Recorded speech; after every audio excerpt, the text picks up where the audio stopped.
Los antiguos monumentos de Egipto han atraído la atención de los curiosos desde siempre. Los visitantes lo observan todo, desde las enormes pirámides de Giza hasta el más pequeño dibujo en la pared de un templo, como si buscaran un reflejo de la vida moderna entre la decadencia de los siglos pasados. A mediados del siglo XIX, los arqueólogos que trabajaban en las ruinas de Tebas creyeron que habían realizado un gran descubrimiento cuando desenterraron los primeros restos de un faraón hasta entonces desconocido. Los expertos empezaron a desenterrar bloques de piedra que mostraban un estilo artístico muy curioso, diferente a todo lo que se conocía del antiguo Egipto. Poco a poco el número de bloques fue aumentando y al final resultó que representaban a un faraón llamado Amenofis IV o Ajenatón. Más pruebas sobre este misterioso faraón salieron a la superficie en una llanura desolada a 300 kilómetros al sur de El Cairo. Allí, los arqueólogos descubrieron los restos de una antigua ciudad enterrada bajo 3000 años de arena del desierto. La llamaron Tel El Amarna, como a la tribu de beduinos que había poblado esa zona en el pasado. Muchas de las tumbas de las colinas se conservaban. Algunas se habían reconvertido en iglesias durante los primeros tiempos del cristianismo y por eso estaban abiertas. Y los visitantes y los expertos se fueron dando cuenta de que esas tumbas reflejaban un hecho extraordinario. Los visitantes que entraban en las húmedas tumbas de Tel El Amarna descubrían escenas del rey Ajenatón jugando con un niño. Quedaban asombrados. Nunca antes un faraón había sido representado en una postura tan relajada y familiar.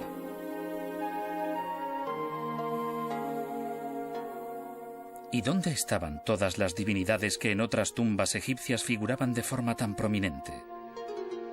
Este faraón parecía adorar a un solo dios, un curioso disco solar cuyos largos rayos descendían desde los cielos para otorgar al mundo la vida radiante. ¿Quién era este extraordinario faraón? Los eruditos modernos rápidamente le atribuyeron toda clase de etiquetas, desde el primer monoteísta hasta el primer humanista. Una de las cosas interesantes sobre Ajenatón y su época es que es como una historia de detectives. Nos ha dejado solo una serie de pruebas insignificantes, de pequeños fragmentos de un rompecabezas, y nadie ha podido encontrar hasta ahora una explicación totalmente plausible sobre lo que ocurrió. Por desgracia, existen pocas pruebas que nos expliquen quién era el verdadero Ajenatón y nos hablen sobre ese período de la historia de Egipto que conocemos como período amarniense. Todo lo que sabemos lo hemos extraído de los informes de la época, de los grabados en las paredes de los templos y en las tumbas de su ciudad olvidada.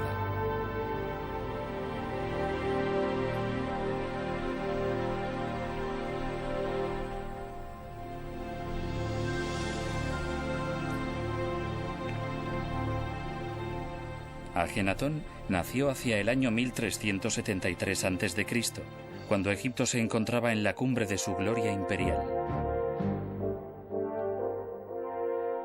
La introducción de carros para el combate había revolucionado el arte de la guerra, y los ejércitos del faraón forjaron una colección de estados vasallos que se extendían más de 5000 kilómetros, desde lo que hoy se conoce como el Sudán, al sur, hasta las colinas de Turquía.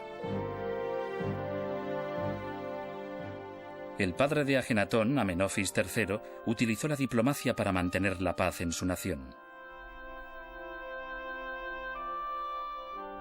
Él gobernaba un imperio que era el mayor que había visto el mundo. Era como un imán que no solo atraía los impuestos y los tributos, sino también el comercio, hasta el punto de que en aquella época existía un dicho que decía que en Egipto había tanto oro como polvo. Eso nos da una idea de la riqueza del país en la época de Amenofis III. Mientras crecía en la corte de su padre, en Tebas, el joven Ajenatón fue conocido como el príncipe Amenofis. En Tebas, las artes de la lectura y la escritura, la poesía y la música florecieron gracias en parte a la influencia de exóticos emisarios extranjeros.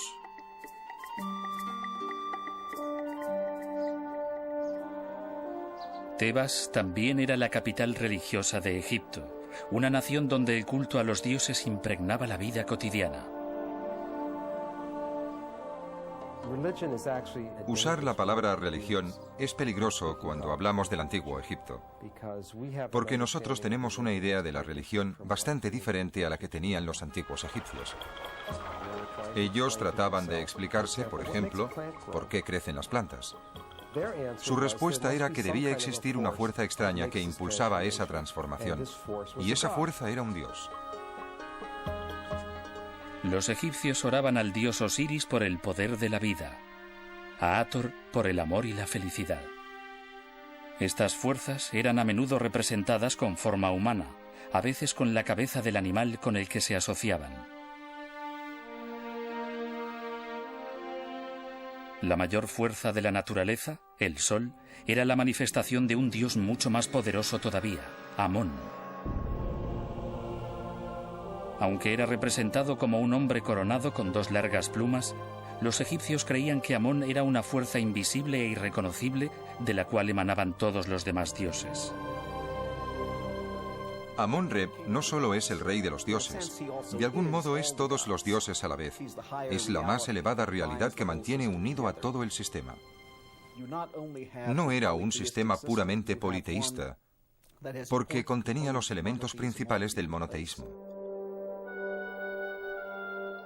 Cada dios tenía su propio templo principal que albergaba una estatua sagrada de la divinidad.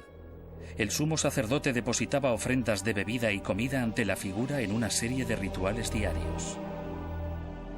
Ven a tu cuerpo, trae tu poder, tu magia y tu honor a este pan todavía caliente.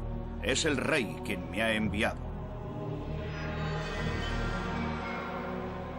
El sacerdote invocaba el nombre del faraón porque, como rey, se creía que poseía una fuerza divina. El faraón servía como principal intermediario en todas las comunicaciones celestiales. El faraón tenía esta responsabilidad con la gente, y especialmente con los dioses, que eran considerados como las fuerzas que hacían del Valle del Nilo un lugar acogedor para los egipcios. Se esperaba que el rey asegurase los cuidados y el alimento de los dioses. Los templos se hicieron ricos. Que los templos se enriqueciesen significa que los sumos sacerdotes se enriquecieron, y significa que los templos principales se volvieron muy poderosos. La política de la religión podría haber influenciado al príncipe Amenofis a medida que crecía a la sombra de los dioses. Pero no existen muchas pruebas sobre la formación del príncipe. Es bastante probable que un heredero, un príncipe, pasara bastante desapercibido antes de su coronación. Simplemente porque la mayoría de los niños de la realeza no eran el centro de atención. Ningún heredero del antiguo Egipto lo era. Te convertías en el centro de atención cuando entrabas a formar parte de la vida pública. A Ajenatón esto le ocurrió hacia el año 1358 a.C., cuando, siendo un adolescente, fue coronado rey de Egipto.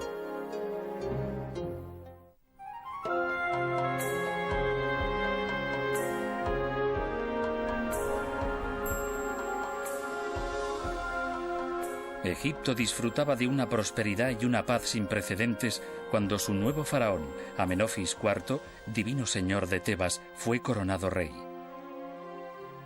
Todavía no había adoptado el nombre de Ajenatón.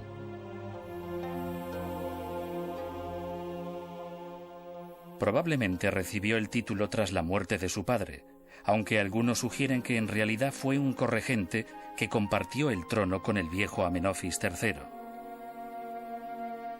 Esta práctica era común en Egipto, porque aseguraba que el traspaso de poder se realizase dentro de la familia. Para el joven faraón, los placeres de reinar pronto se hicieron patentes, ya que el nuevo soberano tenía ahora una reina. Se llamaba Nefertiti, que significa la hermosa ha llegado. Un busto pintado de la reina, hallado en las ruinas de Tel el Amarna, sugiere que era tan bella como su nombre indica. Nefertiti siempre ha fascinado a la gente. Pero si lo pensamos bien, no sabemos mucho de ella. Lo único que sabemos es que no era de ascendencia real porque nunca ostentó el título de hija de rey. Los títulos eran muy importantes en la pompa de la corte real. El nombre del rey, Amenofis, proclamaba al mundo: Amón está satisfecho. Aún así, él parecía cuestionar la legitimidad de su poderoso Dios. Desde el principio de su reinado, estuvo muy satisfecho del nuevo culto que había creado y que no tenía ninguna relación con nada que se hubiese hecho antes. Empezamos a ver un Dios que se muestra en forma humana y con cabeza de halcón, que era la figura habitual del dios solar Rearactes. Pero cuando miramos la inscripción vemos que su nombre es Atón, y Atón significa disco solar.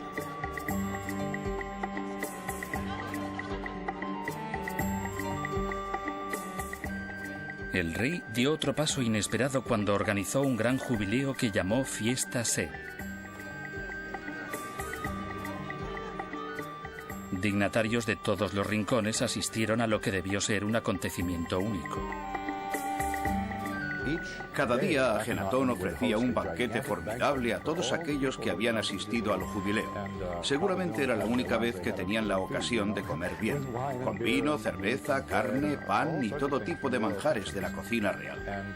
La gente corriente deseaba que el rey organizara numerosas celebraciones, porque sabían que se beneficiarían con ello. Estas celebraciones normalmente marcaban el 30º año de reinado de un faraón, pero Ajenatón solo había reinado 3 años. Los historiadores creen que estaba preparando el terreno para una atrevida revelación. Porque fue durante estas fiestas cuando el faraón, orgulloso, inauguró un nuevo templo que no estaba dedicado a Amón, sino a Atón.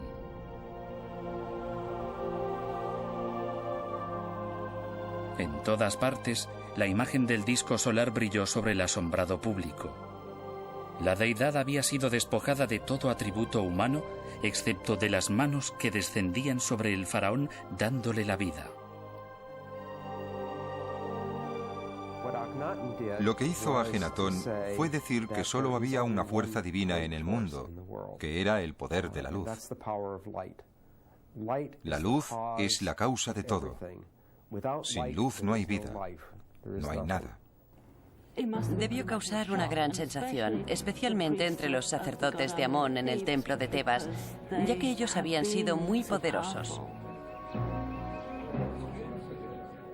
Incluso la decoración del templo solar rompía con 2000 años de tradición artística.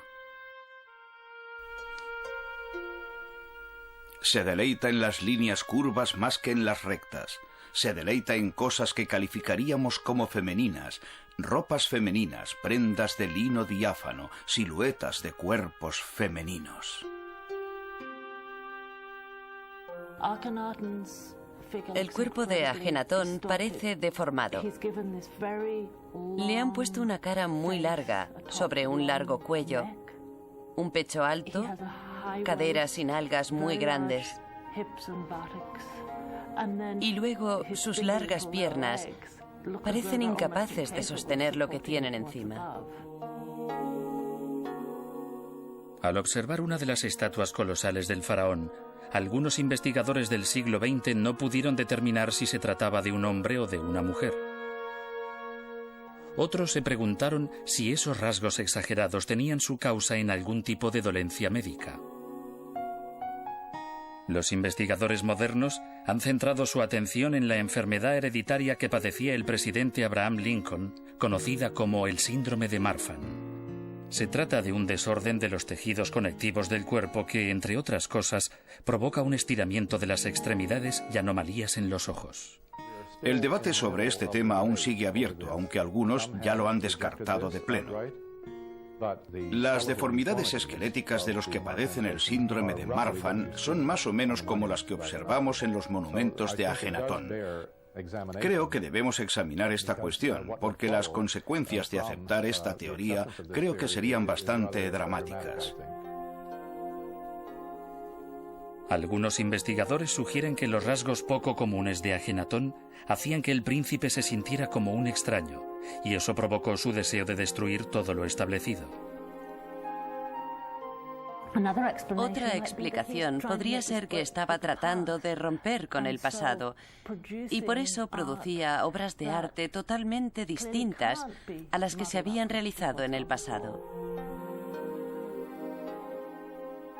Si esta nueva forma de arte era la prueba de la nueva religión de Ajenatón, ¿por qué había abandonado las viejas maneras?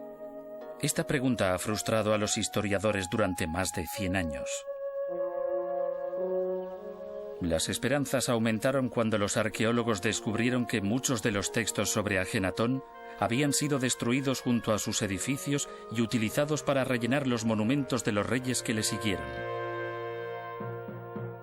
En un proceso lento y aburrido que se alargó durante más de 3 décadas, los investigadores consiguieron fotografiar más de 67.000 pedazos de estos escombros históricos.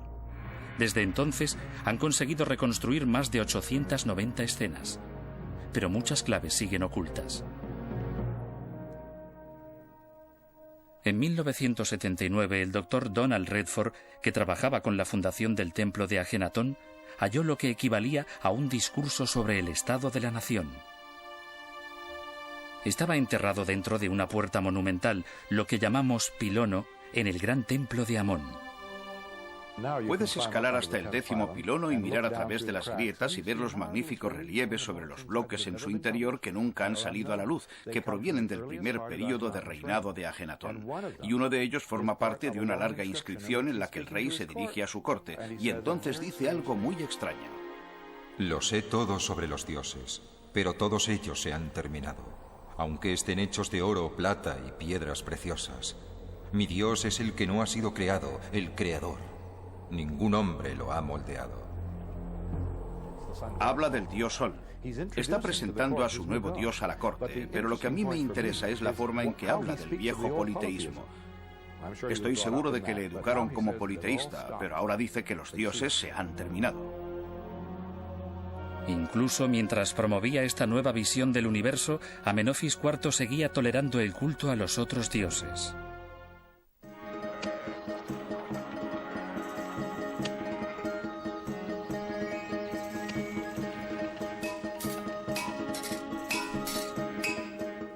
Durante siglos, las vidas de los egipcios se midieron según los ciclos de la naturaleza. Cada día representaba el renacimiento de la tierra y la eterna lucha entre el bien y el mal. En el siglo XIV a.C., los egipcios habían disfrutado de muchos años de Ma'at u orden armónico. Ahora, Amenofis IV amenazaba con sumergir al imperio en el caos, promoviendo la adoración a su nuevo dios, Atón, en detrimento de las viejas deidades. Amón se convierte en nada, y Atón se vuelve importante, y en consecuencia los sacerdotes del dios Amón le odiaban, porque eso acababa con las riquezas que podían ganar gracias a los faraones de Egipto.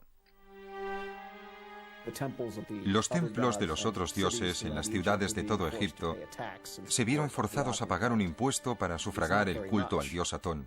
No era mucho, no parece una extorsión, pero por otro lado, esta subordinación simbólica al nuevo culto representaba una humillación.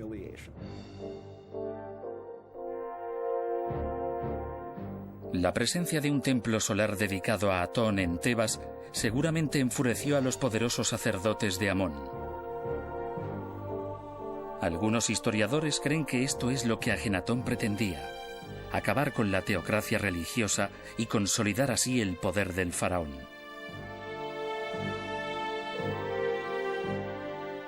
Los retratos poco ortodoxos del faraón adorando a su nuevo dios satisfacían su ambición, porque el único alto sacerdote en el culto a Atón era el propio rey. La forma tradicional de mostrar al rey junto a la deidad era situándolos al mismo nivel, cara a cara, de forma que la escena tenía 2 puntos centrales. Pero ahora tenemos un dios que se sitúa en lo alto de la escena. Y con eso, lo que consigues, de hecho, es centrar la atención en el rey, lejos de los dioses, porque el rey es la figura humana central en la escena. La esposa del rey, Nefertiti, también cobró relevancia en este nuevo arte, representada a veces con la corona de faraón mientras ofrece manjares al disco solar. Ella tuvo una prominencia que las otras reinas no tuvieron. Podemos decir que era alguien especial. Pero la cuestión es ¿por qué? ¿Se había implicado en el cambio religioso, comprometida totalmente igual que él? Algunos historiadores se preguntan si las tensiones entre la pareja real y los sacerdotes de Amón provocaron una ruptura en el 4º año de reinado. El faraón se quejaba de haber escuchado palabras mucho más maliciosas de lo que jamás habían escuchado sus antepasados. ¿Acaso los sacerdotes de Amón se enfrentaron a su rey? Sospecho que al final lo que hicieron fue decirle, estamos hartos, no vamos a aguantarlo más. Supongo que pensaban que así intimidarían al rey y conseguirían que moderara su comportamiento y que todo volvería a la normalidad. Pero en lugar de eso, él recogió sus cosas y se trasladó a una nueva ciudad. El faraón convocó a su corte en una franja desierta de tierra en la orilla este del Nilo, a más de 3 días de camino desde Tebas.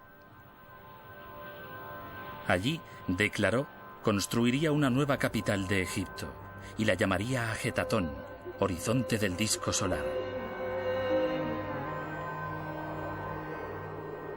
Construiré la ciudad del horizonte de Atón para Atón, mi padre, en este lugar. Ni corriente abajo, ni hacia el sur, ni hacia el oeste, ni hacia el este, jamás abandonaré mi ciudad.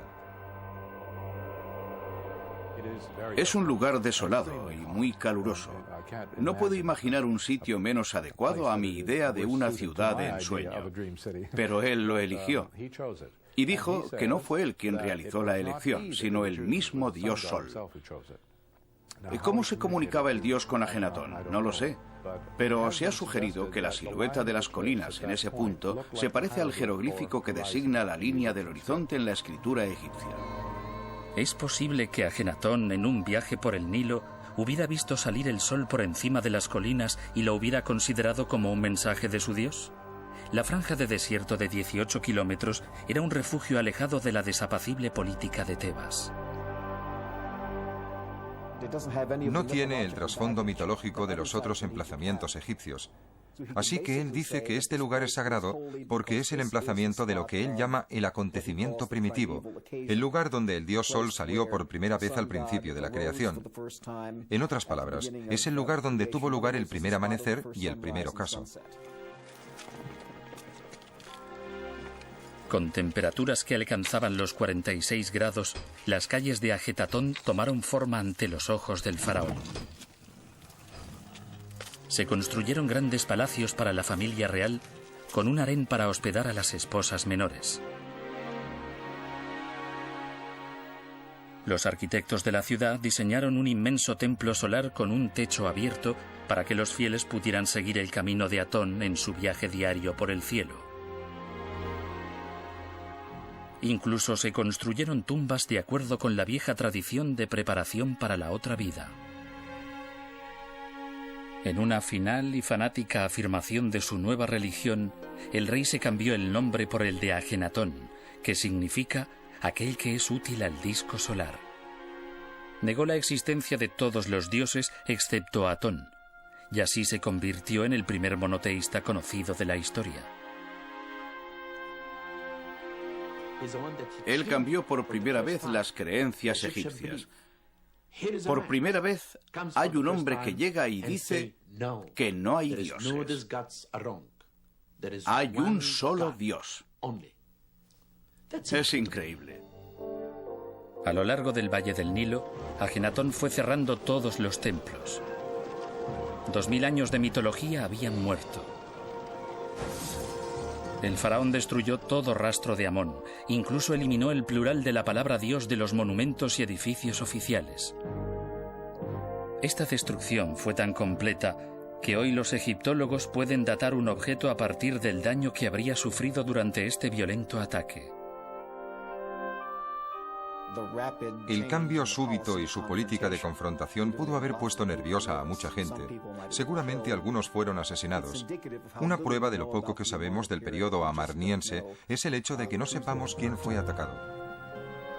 Mientras el séquito real se dirigía hacia su nuevo hogar, Nilo abajo, Ajenatón sumía al imperio en un futuro incierto y peligroso.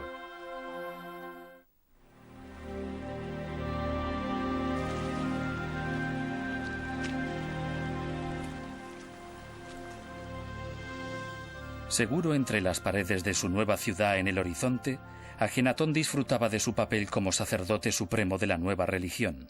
A veces aparecía en una ventana panorámica especial montado en un carro dorado. Sin duda, una imagen diseñada para evocar la imagen del disco solar surcando los cielos. Una de las cosas sobre la religión de Ajenatón es que su dios, Atón, parece un rey. Y él acentúa su aspecto divino. Transforma al rey en un dios. Ajenatón continuaba con su persecución de los viejos dioses. Prohibió toda referencia a la mitología del pasado. Como no podían inspirarse en el rico patrimonio artístico, los artesanos se vieron obligados a decorar los palacios y las tumbas con escenas de la familia real. Por primera vez en la historia, el rey y su esposa Nefertiti aparecen con sus hijas en una postura relajada poco usual, otra característica propia del período amarniense. La diferencia entre el arte amarniense y el arte tradicional egipcio es como la diferencia entre un retrato formal y una fotografía. El arte amarniense muestra momentos, trata de mostrarnos cómo el poder de la luz hace que la vida ocurra. Incluso el himno que Ajenatón escribió para honrar a su dios resuena con una paz natural. Oh Atón viviente, origen de la vida, cuando te elevas al este en el horizonte, llenas la tierra de belleza. Aunque estés lejos, tus rayos nutren cada campo, y cuando brillas, ellos viven y crecen para ti. La poesía de Ajenatón nos dibuja la figura de un rey humanista en contacto con el mundo natural. Pero estas cualidades pueden haber sido su perdición. Durante más de 40 años, los faraones habían gobernado pacíficamente el mayor imperio del mundo. Egipto controlaba las ciudades-estado de Palestina y Siria. Y los tratados y las bodas reales ayudaban a mantener la paz en las fronteras con el imperio babilónico y el reino de Mitanni. Ahora, lejos, en el norte, surgía un nuevo enemigo. Los hititas, guiados por su brillante rey Xupiluliuma, avanzaban hacia los aliados al norte de Egipto. El reino de Mitanni fue el primero en sucumbir a los hititas. Su rey, Tushratta, fue violentamente asesinado a manos de sus enemigos. A la ciudad del horizonte llegaron mensajeros del norte de Siria pidiendo ayuda. Pero las súplicas no obtuvieron respuesta. ¿Es que Ajenatón había perdido el interés por los asuntos de su nación? El problema era que estas pequeñas ciudades-estado de Siria estaban enfrentadas entre ellas por el poder. Trataban de destruirse unas a otras y utilizaban a los hititas y a los egipcios en esta lucha. Y cambiaban de bando cuando les convenía. No creo que Ajenatón no le prestara atención a su imperio. Supongo que a los egipcios les costó decidir cuál debía ser su papel. Al final, algunos de los aliados de Egipto se unieron al enemigo. La extensión del imperio empezó a menguar. En el país, la obsesión de Ajenatón produjo otras consecuencias alarmantes.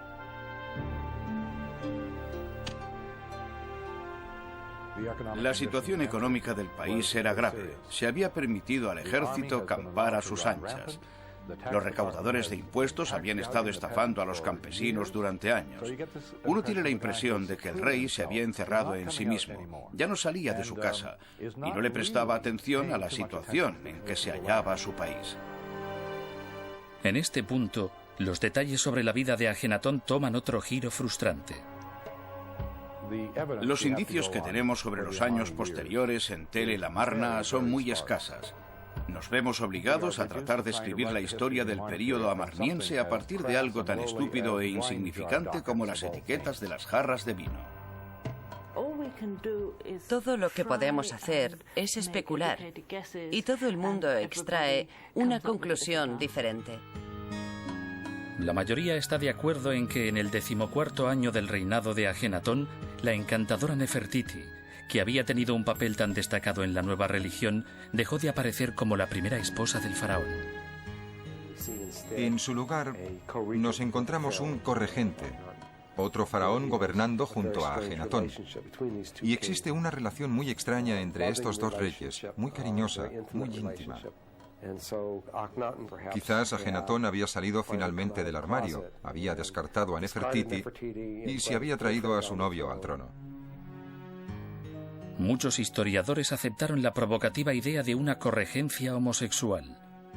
Pensaron que el joven faraón era Esmenkhkare, un hermoso hijo político de Ajenatón.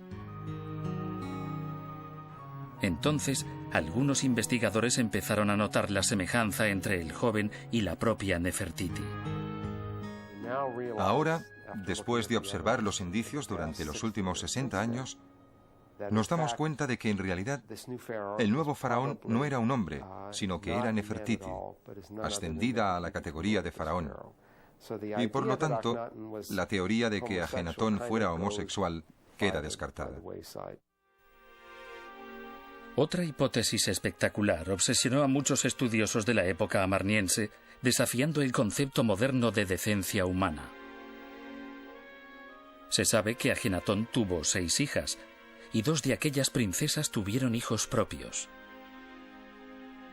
Entre sus títulos se encontraba el de esposas del rey, y eso dio pie a la especulación de que Ajenatón se habría casado con sus propias hijas con la esperanza de producir un heredero varón adecuado. Como egiptólogos tenemos que asumir que las prácticas culturales egipcias eran diferentes a las nuestras. Estamos hablando de un rey divino que trata de emular a los dioses. Y realmente eso era algo normal en la mitología egipcia. Pero muchos expertos modernos creen que los indicios de un matrimonio incestuoso están lejos de ser concluyentes. Tales títulos podían haberse concedido para que las hijas gozaran de una mayor categoría dentro de la política de sucesiones de la familia real. En el 17º año de su reinado, Ajenatón desapareció de la vida pública. Quizás murió o perdió el poder y simplemente desapareció. No sabemos cómo murió. No sabemos cómo murió Nefertiti. Quizás fueron destituidos y asesinados. Quizás murieron de muerte natural. Quizás murieron víctimas de una de las plagas que periódicamente azotaron el antiguo Oriente Medio en aquella época. No lo sabemos. Los años que siguieron en la ciudad del Horizonte están envueltos en el misterio. El siguiente faraón fue quizás el joven Esmenkhkare o la propia Nefertiti, ahora como hombre. Lo que sabemos es que a los pocos años, el joven que llegó al trono era posiblemente hijo de alguna esposa menor de Ajenatón.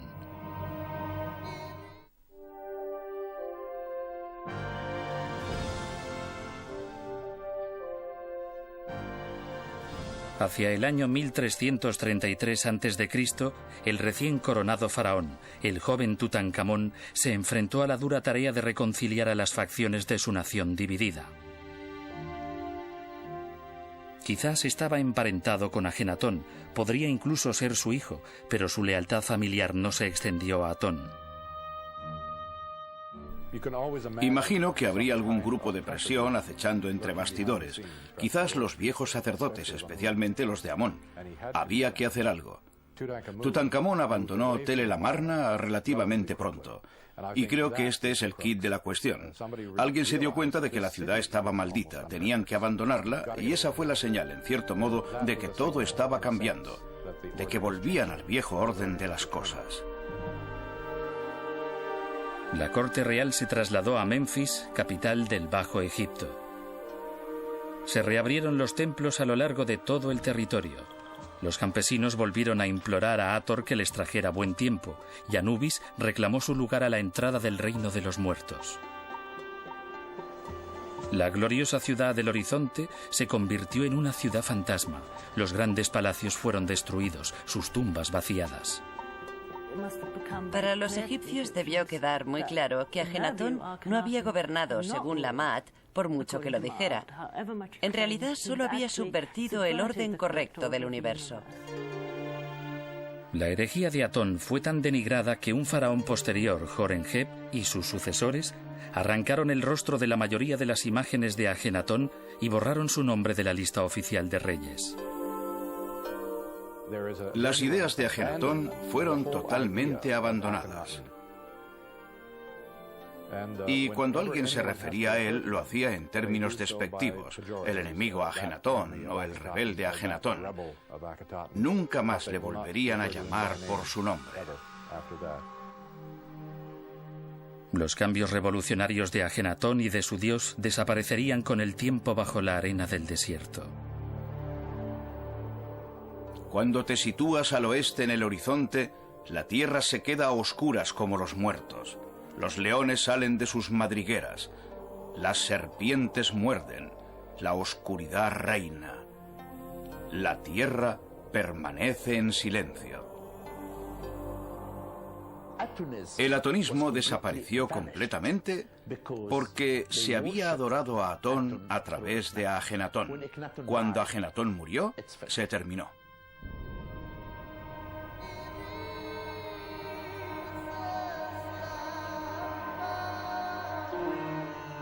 Pero ni con el paso del tiempo el legado del faraón iconoclasta ha querido desaparecer.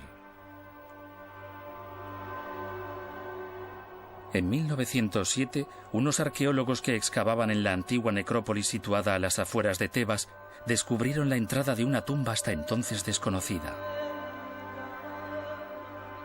La pequeña cámara de su interior estaba llena de escombros, saqueada por los ladrones de tumbas durante alguna incursión lejana y olvidada.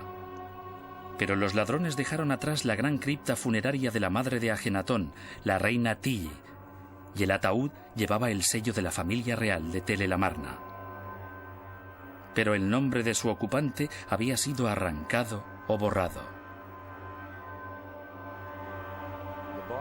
El cuerpo fue depositado en un ataúd, diseñado en realidad para un miembro femenino de la familia, seguramente una de las princesas, pero que se utilizó finalmente para un varón, bajo unas circunstancias que no acabamos de entender. Los arqueólogos esperaban que se tratara de Ajenatón, pero las pruebas realizadas posteriormente revelaron que la edad de la momia en el momento de morir era de unos 25 años, demasiado joven para ser el rey hereje. El ataúd no es más que otra pregunta sin respuesta en el enigma de este faraón. Creo que si Ajenatón hubiera presentado a Atón como el dios que contiene a todos los otros, y no como el único dios que excluye a todos los demás, hubiera tenido más éxito. Pero fue demasiado radical. Quizás nunca sabremos lo que ocurrió realmente en Tell el Amarna, pero quizás esta sea la esencia del atractivo de Ajenatón, porque se ha escrito más sobre su reinado que sobre cualquier otro faraón egipcio, incluido Tutankamón. Si observas la forma en que la gente ha interpretado a Ajenatón y sus creencias desde que fue descubierto en el siglo XIX, veo que ha sido utilizado como una especie de espejo en el que la gente refleja sus propios puntos de vista. Hoy en día, la gente tiende a comparar a Ajenatón con algunos de nuestros carismáticos líderes más recientes. No con un San Francisco de Asís, pero sí con el Ayatolá Jomeini, por ejemplo. Hoy, por supuesto, el monoteísmo ha triunfado en todo el mundo, así que sentimos una especie de simpatía por los primeros monoteístas. Y creo que esa es una de las razones por la que deseamos ver a Ajenatón como nosotros. Queremos ver en él a un prototipo de Jesucristo o algo así. Para mí, esa es la razón por la que es tan popular hoy en día y por la que su popularidad no se desvanece. Las ruinas de la ciudad de los sueños de Ajenatón se abrasan bajo un sol ardiente. Y aún así, año tras año, los visitantes regresan a este lugar hostil. Quizás perciben algo tristemente familiar entre estas piedras erosionadas por el viento, una historia agridulce sobre la belleza y el peligro de las nuevas ideas. Pues un pensamiento liberador nacido en un estallido de idealismo puede terminar reducido al polvo bajo las garras implacables de la represión. Esta es una verdad cuyo eco resuena una y otra vez en las crónicas de la humanidad siempre que vamos en busca de la historia.